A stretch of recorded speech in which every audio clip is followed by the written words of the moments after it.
Hello. We're here today to talk about football. That's not British, that's Australian. You're getting there. You're close. Football. We're talking about football. Talk We all about love football. The thing about Arsenal is they think they can just walk it in. I'm still Uh, feeling Australian. Chelsea, Manchester United. Oh, Bollocks, a lot of it. yes, all of them are bollocks. If you're familiar with our show, we talk about the one true football, American football, The the NFL. football we know and love, Yeah. the National Football League. And today we're going to be talking about what do you do in the off season. Yeah, I the played season's football. over. I played football for most of my childhood, and I love the sport, and I always have. Um, and I'm a big fan of the NFL, and I have since basically I could recall what happened during the season, which was essentially right around the time I became a Broncos fan, living in Denver when they won back-to-back Super Bowls. Before we go any further, why don't we welcome back to the second draft?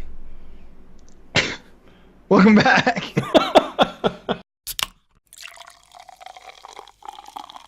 So I've been playing football for like most of my young life, and until I hit college and decided that was it.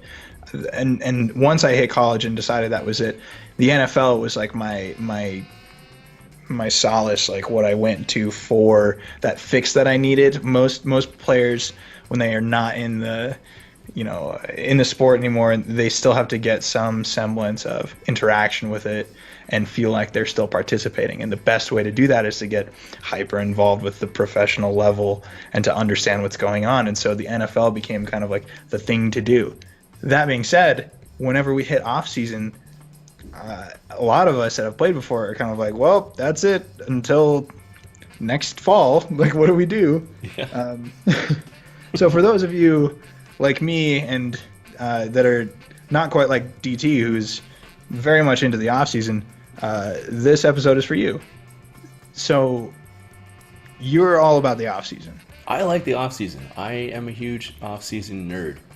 I like watching the combine. I like watching the college pro days. I like seeing all the things that go into these kids getting prepared for literally the biggest opportunity of their lives and how they go about getting ready for it. I love watching the combine because I love watching these kids basically compete for these spots.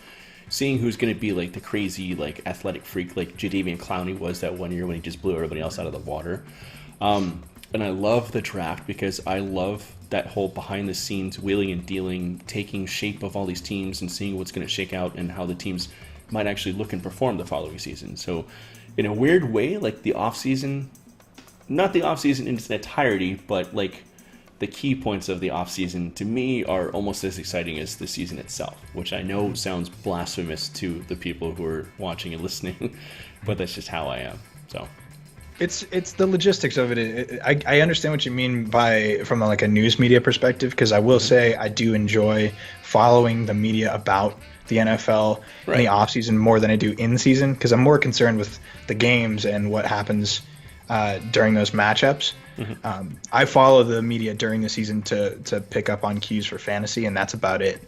So in the off season, I'm watching because I'm interested in the shakeups with the teams, Right. and who's going to go where and what that's going to mean for next season's matchups.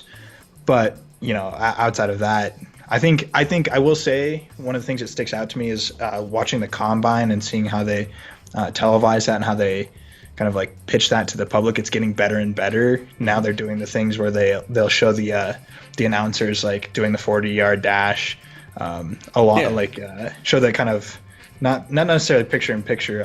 They lay over, they kind of mask over the 40 from whatever the current athlete is, and it's always hilarious to see them just get completely demolished. yeah, I love watching Rich Eisen do it every year. He's hysterical, and he always tries to Is beat it- his time from the previous season. Yeah, yeah. Rich Eisen, okay, Rich Eisen's the man. I love that guy. Yeah, Yeah.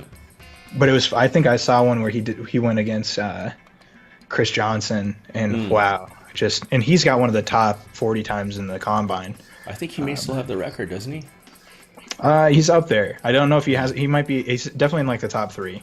Yeah, what's interesting about that run too is he did it from a standing position.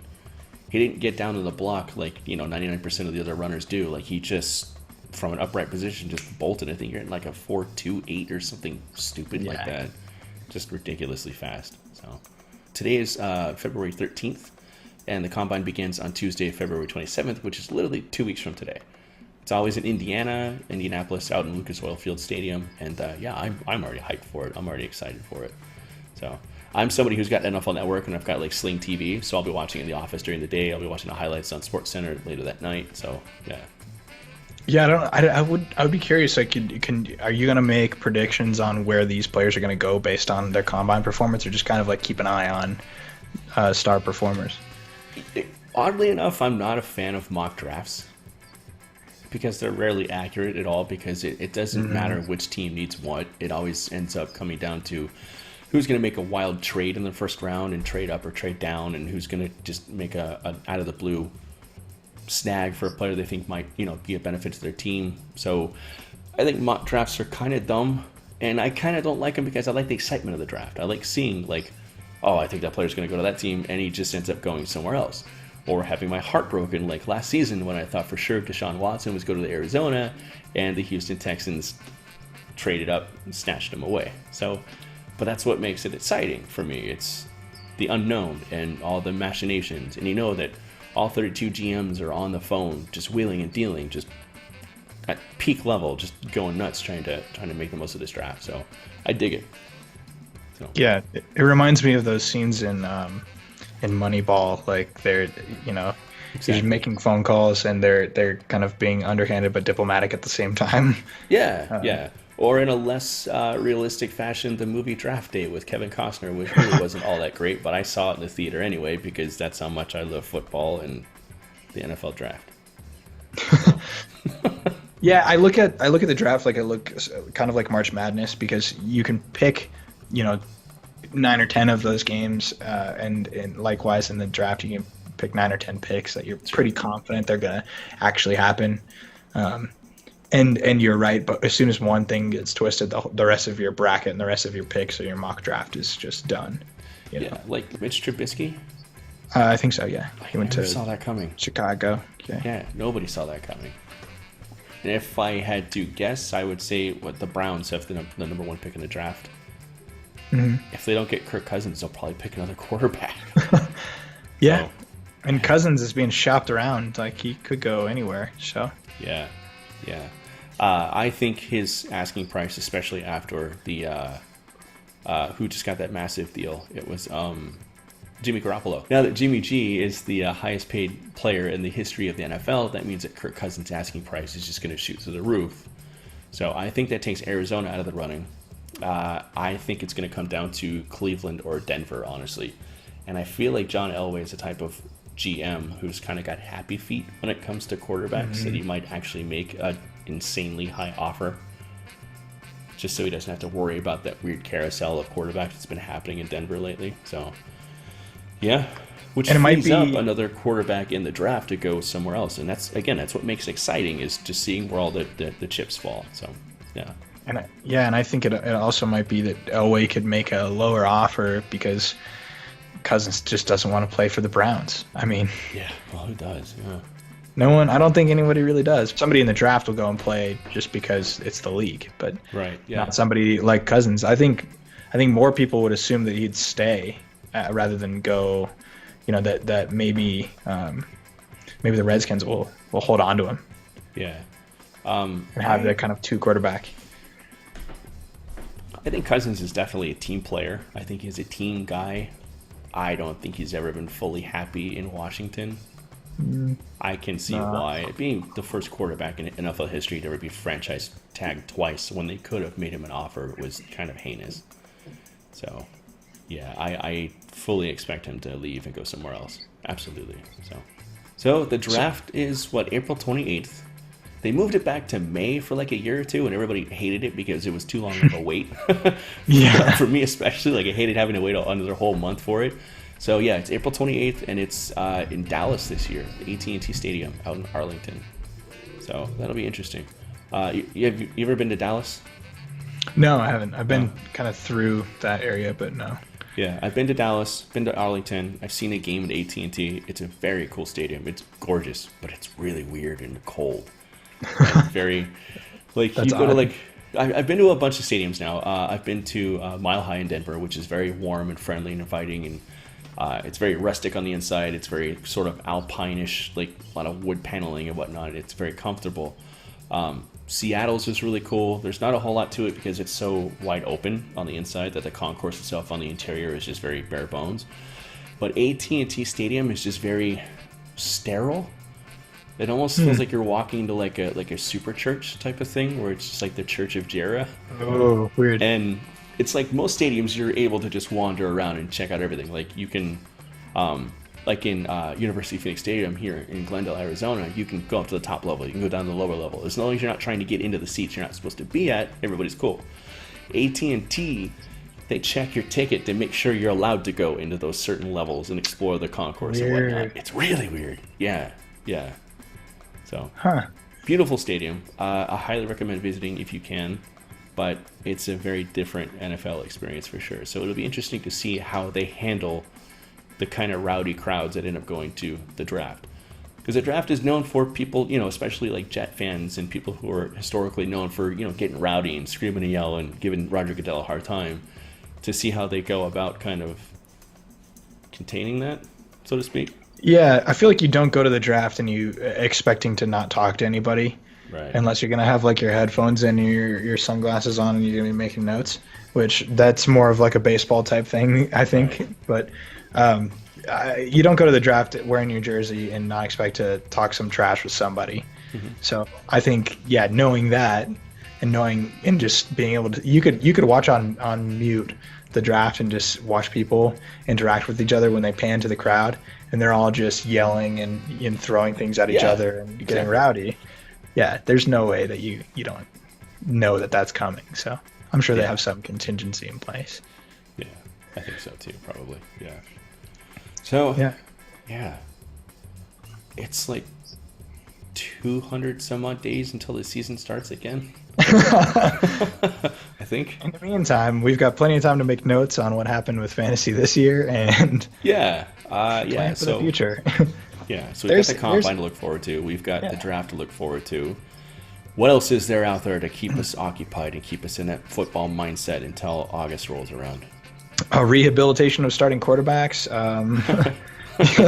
That's one thing. Practice when that starts up again. Let's see. Yeah. Learn up about football mechanics and play calling. I think that's one thing to Yeah. probably take into consideration.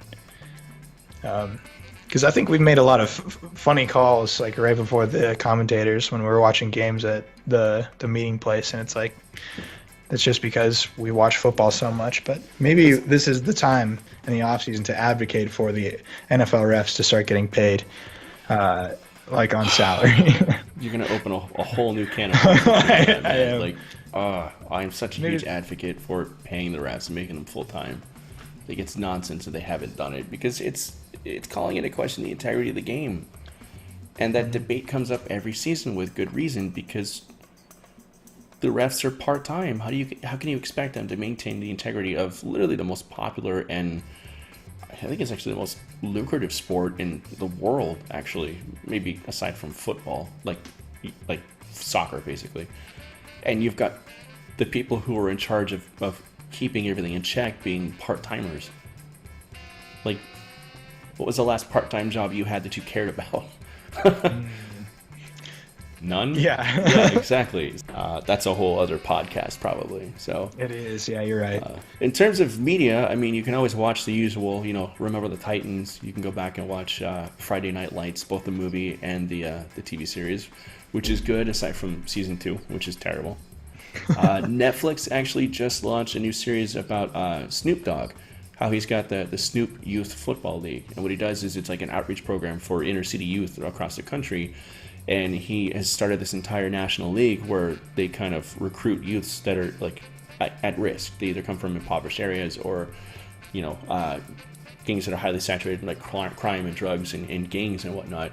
And they give them structure and basically they give them something to do to basically have like hope and motivation in their lives to stay clean and stay out of trouble by playing football. So it's called Coach Snoop. and I actually just watched the first episode before we started recording tonight, and it's really solid, actually. So Awesome. It's cool that he's gone back, because he played football as a kid too, and that was something that kind of gave him structure as well. So he's going back and he's kind of taking what worked for him and what saved his life, and he's trying to save the lives of all these hundreds of kids by teaching them football. It's badass. So That's cool. If you've got Netflix, it's streaming right now. There's a whole season up right now, so go and check it out. So It's kind of like a Gridiron Gang situation. Yeah, except not fiction. That's pretty great. Yeah, it's basically a reality series. They follow some of the kids around and they kind of get their stories and whatnot, but it's mostly focused on Snoop and the coaches and like the moms of the players and the people who volunteer. And yeah, it's really cool. I knew about the Snoop Youth Football League. I didn't know the extent of it. The fact that they actually, like, they take kids and they put them on an airplane so they can, first of all, some of these kids have never even been on an airplane or been out of their neighborhoods in their entire lives. So they're getting the opportunity to travel, and they're also learning the ins and outs of being on a team and traveling with that team and going to another city and facing adversity and learning how to take problem solving on the football field and apply it to their actual lives. So it's badass. Cool. Yeah, check it out. Yeah, for sure. I'm definitely going to. Yeah. So does that wrap things up? I think so. I think that's everything. Yeah. So hopefully maybe you can go back and watch our old videos of this past season and relive some of the magic that was the really, really weird, honestly, 2017-18 football season. But it was weird. Yeah. If you need a football fix, you can consider us your low-rent methadone clinic. True. And go back and surprise us with weird-ass comments on really old videos, because that would just make my day. It'd be like an opening of a present on Christmas. We do random videos that aren't necessarily time relevant and more kind of generalized, so check those out as well. Yeah, we do a lot of beer reviews. I talk about games a lot, so yeah. And we did that one really weird video where we figured out how or what planeteer we are. There was beer involved in that one. There was, yeah. Yeah. It was a good time. Yeah. I think that's our lowest viewed video ever. Right on. Which says a lot. So, yeah. It does. Yeah. We're learning. It's just we're collecting data. That's what Right, it is. exactly. Yeah. So people don't care about planeteers. Check. Understood. Check. Thank you for that, YouTube. We appreciate the feedback. Yeah. If you had heard the funny jokes that we made. Yeah. Maybe not. Probably no. It was one of those things that were hysterical to us, but probably not very much fun for anybody who doesn't know us. But if they'd watch more videos, they would get to know us. That's true. Yeah. Tune in to the next episode where we don't talk about the Planeteers. Thank you for joining us on the second draft. We're all over social media. You can find us if you look. We're on Twitter, the 2NDDRAFT. Mm-hmm. Follow us. Tweet weird things at us. We'll tweet you back. We always will. Yeah, we got nothing going on. That's not true. We've got full-time jobs and relationships and shit. But yeah, we're in this for the long haul and we're having fun doing it. So engage us. So yeah, cool. All right.